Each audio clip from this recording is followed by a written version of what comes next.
Senhor presidente, senhores deputados, senhoras deputadas, nossos visitantes e nossas visitantes, sejam bem-vindos. Senhor presidente, eu falava com o deputado Pegues, eu quero aqui só fazer uma referência ao que o deputado Pegues me informava do pronunciamento do ministro Barroso, e depois inicio o motivo que me traz até a tribuna, que é, obviamente, o debate a respeito do governador Carlos Alberto Richa tirar ou não, ou mandar ou não o pacote, mais um pacote. Aliás, se o governador Carlos Alberto trabalhasse antigamente no Ernesto Macedo, já tinha local para trabalhar, era empacotador, porque o que gosta de pacote é impressionante. Mas eu acho que, como Vossa Excelência lembrou aqui, nós falávamos sobre o que ocorreu nesta madrugada em Curitiba, esta noite em Curitiba, na Vila Nacional da Luz, onde algumas pessoas diziam ter havido toque de recolher, e parte, inclusive hoje, dos ônibus foram desviados das escolas. As pessoas preocupadas com o tráfico iriam fechar os seus estabelecimentos até às 5 horas da tarde e reabri-los somente às 10 horas do dia seguinte, porque uma das pessoas, segundo os jornais ligados ao tráfico, teria morrido num confronto com outros grupos. E, obviamente, que isso reflete nas periferias de todas as cidades, e no Brasil não é diferente, o que nós vivemos hoje com, não só com o crack, com a maconha, com a cocaína, mas principalmente com a criminalização dos usuários. Muitos deles que acabam sendo pequenos traficantes para, na sequência disso, deputado Pegues, manter o seu vício. Então é preciso que nós tenhamos, em um determinado momento, a coragem de fazer esse debate abertamente, porque, caso contrário, nós vamos continuar vivendo numa cidade, num estado, num país que ignora determinadas situações e que vê com olhos e com lupas outras determinadas situações. E eu dou um exemplo. Curitiba não é diferente. Muitas vezes nos incomoda vermos determinadas ações no centro da cidade, na periferia da cidade, mas com determinados grupos sociais. Porque se nós tivermos que tratar todos igualmente, deputado Pegues, eu me pergunto se os meninos que estão aqui no São Francisco, na sexta-feira à noite, no sábado à noite, ou que estão na periferia de Curitiba, muitos deles em bares, em bailes, essas coisas todas que todo mundo sabe, em Ponta Grossa não é diferente, mas se eles terão o mesmo tratamento que têm os meninos também, que também estão nas ruas, que também bebem, que também acabam, às vezes, dirigindo porque estão embriagados, muitas vezes também não só alcoolizados, mas sob efeito de drogas, em outros bairros, como aqui na Vicente Machado, como no Batel, como em outras regiões. Eu até ouvi o deputado Ney, dificilmente, embora entenda que a sua intenção é boa, mas dificilmente a nossa Polícia Militar ou a Guarda Municipal irá, em algum dia, abordar os bares do Batel, para ver se tem alvará, para ver se os meninos estão lá e as meninas estão lá têm mais de 18 anos, para ver se as pessoas saem dirigindo de Santa Felicidade não estão alcoolizadas. Se fizer isso, eu arriscaria dizer que 70% daquelas pessoas vão ter problemas. Então, eu ouvia, quando Vossa Excelência colocava, a respeito, inclusive, da origem do projeto do Giuliani, em Nova York, que é a teoria das janelas quebradas, um livro escrito na década de 70, 80, e que, na sequência, teve uma única consequência, uma quantidade imensa de pessoas pobres presas, porque a justiça em qualquer lugar do mundo tem lado. E o lado da justiça, normalmente, é daqueles que olham a justiça como um aparelho ideológico. Mas esse é um debate que eu acredito que nós devemos fazer na sequência, e o deputado Pegues foi muito feliz quando lembrou das palavras do ministro Barroso.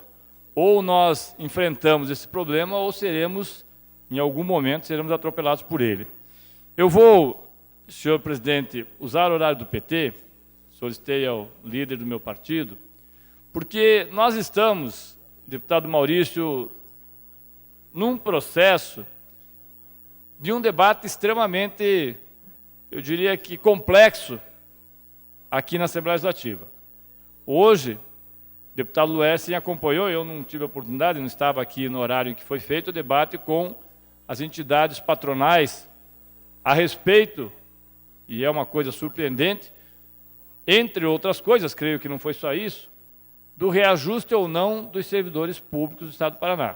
Eu creio que não há nenhum sentido em trazermos a Federação das Indústrias, a Federação do Comércio, a Federação da Agricultura, para discutir se os servidores públicos têm ou não têm direito à reposição e a ter também o direito, que está na lei, a recomposição salarial com as promoções e progressões. Creio que não foi esse, né, Vossa Excelência, inclusive, me colocava o debate, eu acho que ele é um bom debate, mas que, obviamente, que não pode ficar restrito a reajustar ou não reajustar servidor público, porque isso não é papel, né, das federações das indústrias, do comércio, da agricultura.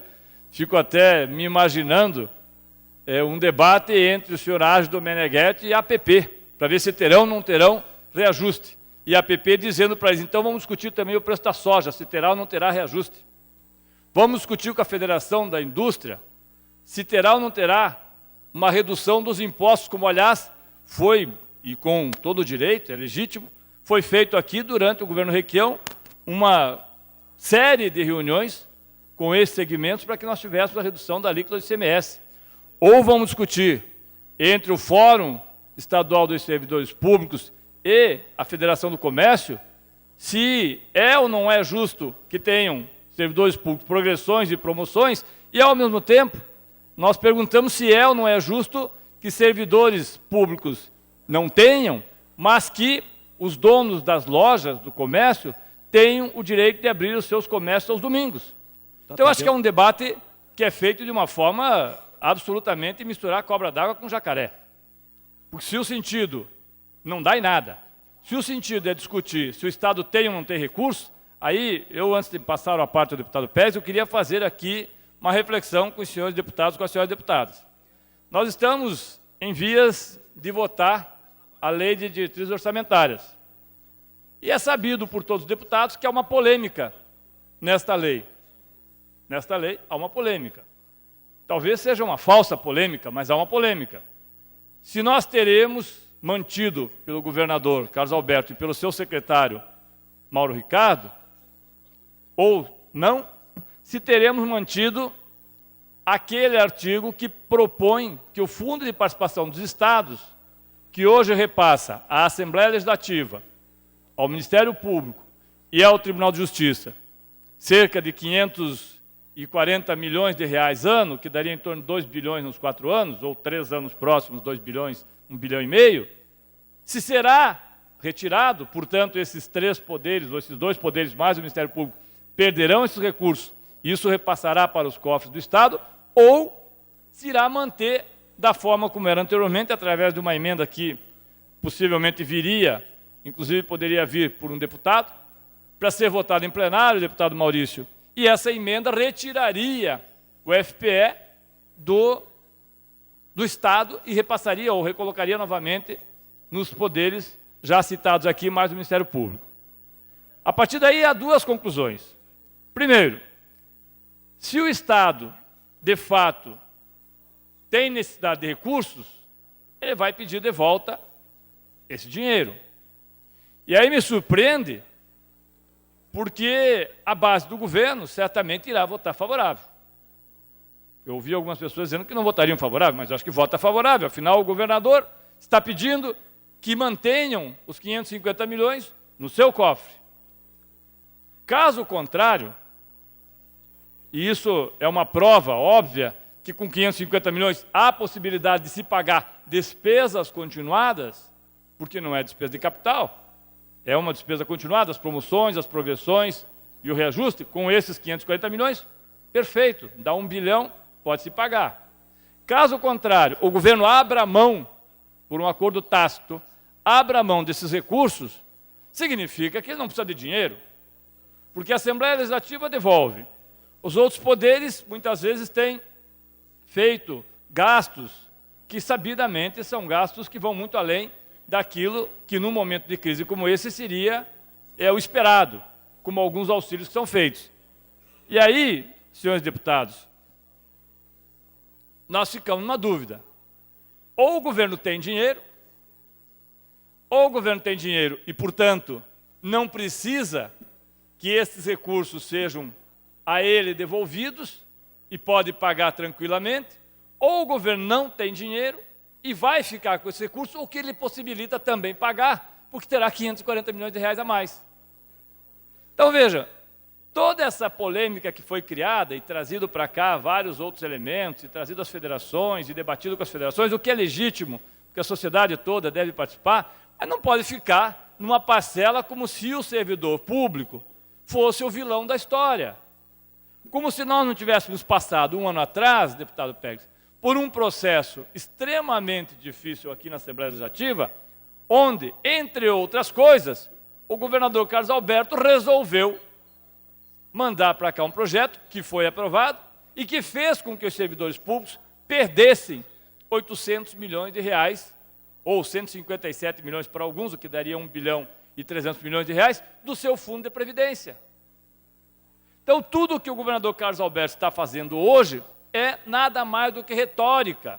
Nada mais do que retórica. A verdade é que o governador está sinalizando para algumas federações, confederações, que é possível sim que se faça um investimento com dinheiro do servidor público para garantir eleições de vereadores, prefeitos e as próximas eleições parlamentares.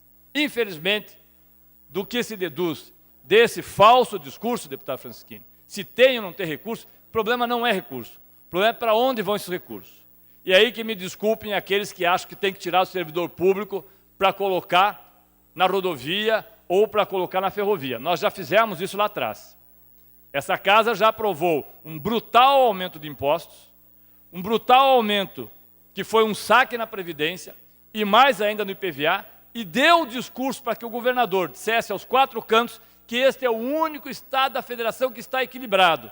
Mas como o governador, como eu falei ontem, tem uma memória que às vezes tem uma amnésia seletiva, a impressão que dá é que o governador Carlos Alberto esqueceu, como disse um ex-presidente da República, tudo o que havia dito e escrito antes. Espero que nós possamos resolver as pendências, e isso aí cabe, obviamente, a quem negocia. Mas, volto a dizer, de nossa parte, deputado Maurício, não haverá, em hipótese alguma, nenhum tipo de facilitação para que, mais uma vez, os servidores públicos percam, para que aqueles que sempre se deram bem no Estado, aliás, é bom lembrar aqui que o secretário Mauro Ricardo falou que a cada real pago, a R$1 sonegado, então que se melhore, talvez, a própria fiscalização, isso são palavras do secretário Mauro Ricardo, não dele, mas que ele repetiu, então que se melhore isso, porque senão nós colocamos nas costas de quem sempre carregou o peso, mais um pouco de peso. O deputado Pérez, de concedo à parte. Queria apenas fazer um comentário ao seu pronunciamento, deputado Tadeu. É muito estranho o que está acontecendo. Setores da iniciativa privada se organizarem no Paraná inteiro. Eu recebi mais centenas de e-mails aqui, mandei alguns até meio marotos, depois acho que não devia fazer, eu falo tanto cultura de paz, não posso perder a calma. Mas sindicatos rurais mandando e-mail para os deputados pedindo para que votasse a favor da lei de diretrizes, cancelando o aumento dos servidores públicos. Eu nunca vi isso na minha história política. Nunca vi. Fui deputado que é a primeira vez a partir de 95. Mas eu comecei a perceber o que está acontecendo, na verdade, na minha opinião, deputado Tadeu, esse comentário que eu queria fazer. Parece, algumas pessoas que tinham vergonha de se manifestar, estão achando que a esquerda morreu, que não tem mais adversário, e agora pode fazer todas as maldades que estavam lá no inconsciente mais fundo e que não se manifestavam. O senhor Michel Temer começa a ameaçar, vou ter que tomar medidas impopulares. Ou seja, só falta mais dizer, tire a Dilma e eu começo a tomar as medidas impopulares. Tire a Dilma. O movimento social já está tendo ataques os mais absurdos, demarcação de terras indígenas, questão ambiental, é muito triste. E a população tem que começar a perceber agora o que estava por trás do golpe midiático, da Rede Globo, que fica cada vez mais mansa com o governo agora. Aliás, de repente, só, deputado Pérez, aquele inferno brasileiro dos índices. Pela primeira vez, as 3 principais revistas saíram a semana sem nenhuma notícia sobre Lava Jato, nunca vi isso. Quer dizer, de repente começa a se... É muito sofisticado, realmente é um poder enorme, mas a resistência popular também, ela não morreu não, ela vai continuar existindo. Só queria fazer esse comentário. Obrigado, deputado Tadeu. Obrigado, deputado Pérez. Eu encerro, senhor presidente. Eu encerro lembrando que, como disse o deputado Pérez, enganam-se aqueles que pensam que apenas a sigla resolve o problema.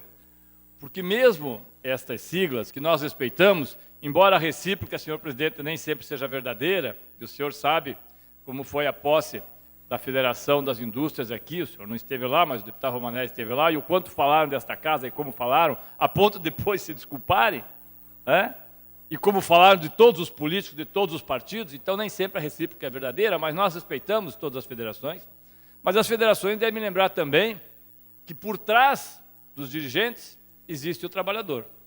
E sem trabalhador não existe federação, não existe comércio, não existe indústria, não existe país, não existe Estado. E o Estado, o país que nós defendemos, é aquele que os trabalhadores e as trabalhadoras têm espaço, têm direito e têm voz. E nós não vamos abrir mão disso em hipótese alguma, porque é para isso que nós fomos eleitos e é isso que nós vamos continuar fazendo. Obrigado, senhor presidente e senhor deputado.